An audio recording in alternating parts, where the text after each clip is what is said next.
صل على نبينا صل على محمد صل على شفيعنا صل على محمد بلغ العلا بكماله كشف الدجى بجماله بلغ العلا بكماله. السلام علیکم. وعلیکم السلام ورحمۃ اللہ وبرکاتہ. ہاں جی، تو اس میں وہ یہ لکھا ہوا تھا کہ مرزا صاحب کی وہ کہہ رہے تھے کتاب تھی، کافی موٹی کتاب تھی، تو اس میں یہ لکھا ہوا تھا کہ میں جو ہے مجھے اللہ تعالیٰ نے مریم بنایا اور میں اپنے ہی پیٹ سے پیدا ہوا. یہ نہیں لکھا ہوا اچھا، اپنے پیٹ سے پیدا ہوا. ٹھیک.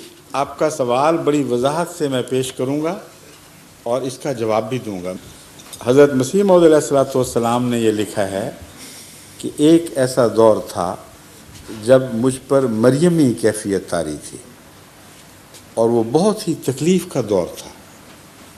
جیسے بچہ پیدا ہونے سے پہلے عورت کو تکلیف ہوتی ہے جس میں سے ایک نیا وجود بننے والا ہو، وہی میری کیفیت تھی، مگر عام عورت کی کیفیت نہیں تھی بلکہ مریم کی کیفیت تھی.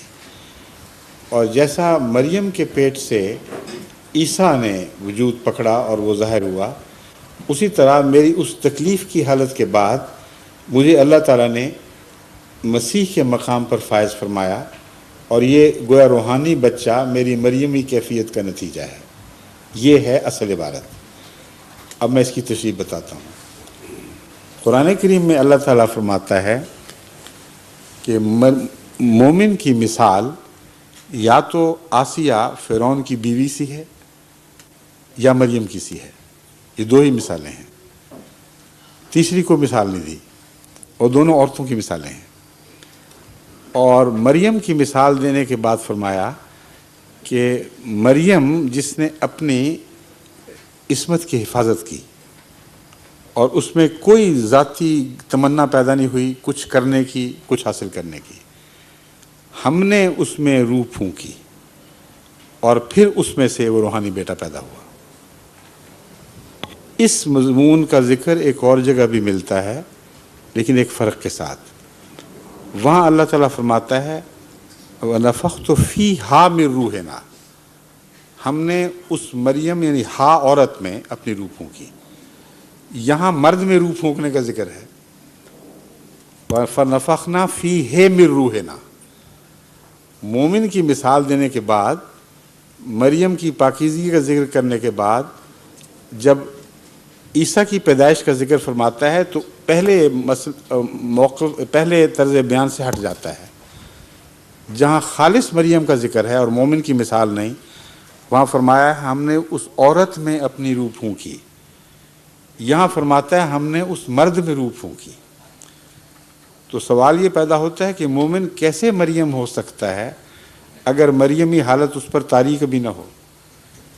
مریمی حالت سے مراد حضرت مسیح علیہ السلام نے آگے تشریح بھی فرمائی، وہ مولوی چھوڑ دیتے ہیں اور گندگی کی طرف مائل ہوتے ہیں، کیونکہ جو چاہے جس طرح چاہے سلوک کرے کسی عبارت سے، وہ آتے ہیں اور بعض دفعہ بڑا تمسخر اڑاتے ہیں. اسی بات کو خوب ہنس کر اور مذاق سے بیان کرتے ہیں. ایک دفعہ مسجد اقصیٰ میں ہماری مجلس سوال جواب تھی جلسے کے دنوں میں. جلسہ سالانہ میں چونکہ 1 لاکھ سے زیادہ آدمی آئے ہوئے تھے، اس لیے ہم مختلف جگہوں پہ میں رات کو اپنا وقت نکال کر اکٹھا لوگوں کے ساتھ سوال جواب کی مجلسیں لگایا کرتا. خلافت سے پہلے کی بات کر رہا ہوں.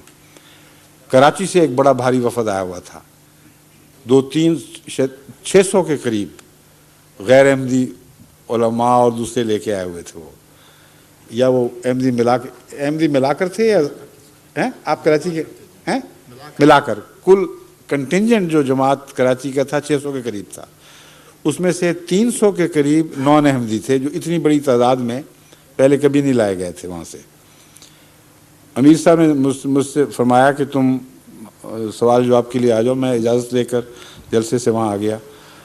جتنی باتیں ہوئیں بڑے مہذب تہذیب اچھے لوگ تھے وہ، اکثر یو پی آئی یا دوسرے بھی، اور ہر سوال کے جواب پر نوٹ کرنے لگ گئے، تسلی کا اظہار کرنے لگ گئے۔ ایک مولوی صاحب کو میں نے دیکھا بڑے بے چین تھے، ان کو پسند نہیں آیا یہ ماحول، انتظار کر رہے تھے اپنی باری کے، آخر انہوں نے کھڑے ہو کے کہا کہ دیکھیے آپ نے بڑے سوال کے جواب دے دیے ہیں، مگر میرا بھی ایک سوال ہے، مجھے یہ بتایا جائے کہ جب مرزا صاحب مریمی حالت میں سے گزرے تو ان کے پیٹ میں کیسے کیسے واقعات رونما ہوئے، اور مریمی حالت کے دوران حیض بھی آتا تھا کہ نہیں، اور اگر آتا تھا تو وہ کیا کیا کرتے تھے اس حیض کو، اور پھر پیٹ میں بچہ کہاں بنا تھا، رحم میں مادر تو تھا کوئی نہیں۔ غرض کہ بڑے لہک لہک کے انہوں نے اس مضمون کو خوب کھولا۔ جب ان کی تسلی ہو گئی تو میں نے کہا مولوی صاحب اب تسلی فرما لی آپ نے، جو اثر ڈالنا تھا ڈال لیا، میری بات سن لیں، آپ کے سوال کا جواب میں بعد میں دوں گا، میرا ایک ضمنی سوال ہے، پہلے اس کا جواب آپ دیں۔ قرآن کریم میں اللہ تعالیٰ، یہ قرآن کریم کا حوالہ ہے، مرزا صاحب کی اپنی بات نہیں ہے۔ قرآن کریم میں اللہ تعالیٰ نے مومن کی مثال دو طرح ہی سے دی ہے، یا فرعون کی بیوی سے یا مریم سے۔ مریم سے تو آپ بہت بدکے ہیں اور کبھی قبول کرنے کے لیے تیار نہیں کہ آپ پر مریمی حالت طاری ہو جائے، تو فرعون کی بیوی باقی رہ گئی۔ تو پھر آپ سمجھائیے کہ آپ مومن ہیں کہ نہیں؟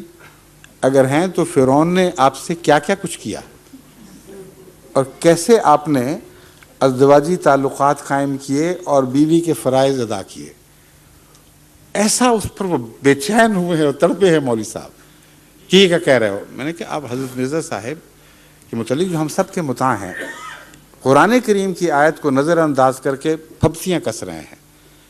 میں قرآن ہی کے حوالے سے آپ کو مجبور کر رہا ہوں، اب یہ کچھ مذاق کی بات نہیں ہے۔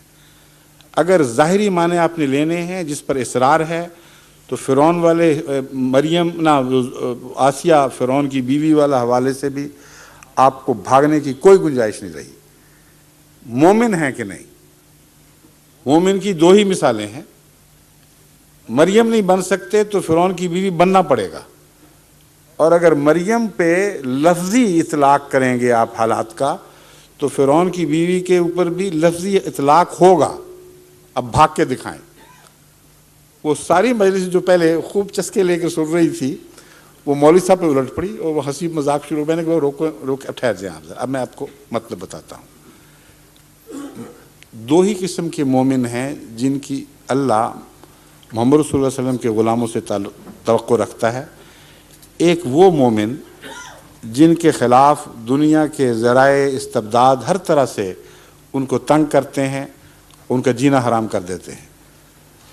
اللہ تعالیٰ فرماتا ہے کہ میرے بندے مومن جو محمد صلی اللہ علیہ وسلم کے غلام ہیں، ان کو کم سے کم فرعون کی بیوی کا نمونہ تو دکھانا چاہیے۔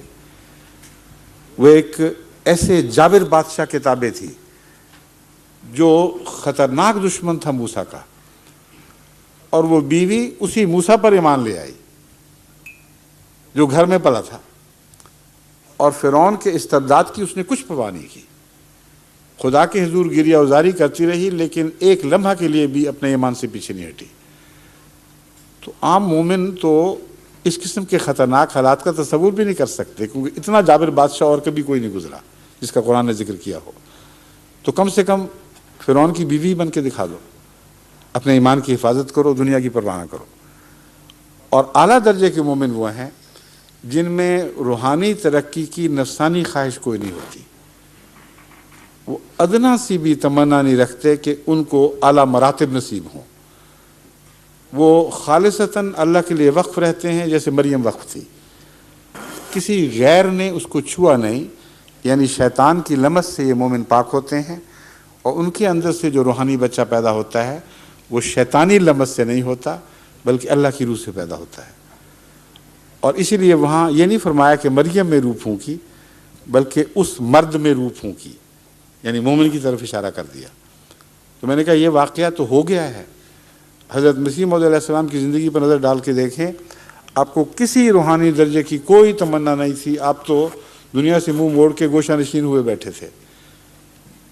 اسلام کی خدمت کا شوق آپ کو باہر لایا، اور اس دور کا ذکر کرتے ہوئے فرماتے ہیں میں تھا غریب و بے کس و گمنام و بے ہنر، کوئی نہ جانتا تھا کہ ہے قادیاں کدھر، میرے وجود کی بھی کسی کو خبر نہ تھی، لوگوں کی اس طرف کو ذرا بھی نظر نہ تھی، پھر خدا نے مجھے اٹھایا تو میں اٹھ کھڑا ہوا۔ اب دیکھ لو یہ کیسا رجوع جہاں ہوا، ایک مرجع خواص یہی قادیاں ہوا۔ تو یہ مضمون ہے جو حضرت مرزا صاحب نے بیان فرمایا، اور اس مضمون سے پہلے آج تک امت محمدیہ میں ایک ولی نے بھی یہ دعویٰ نہیں کیا کہ اس آیت کا اطلاق مجھ پر ہوتا ہے۔ پس مسیح کیسے پیدا ہوا؟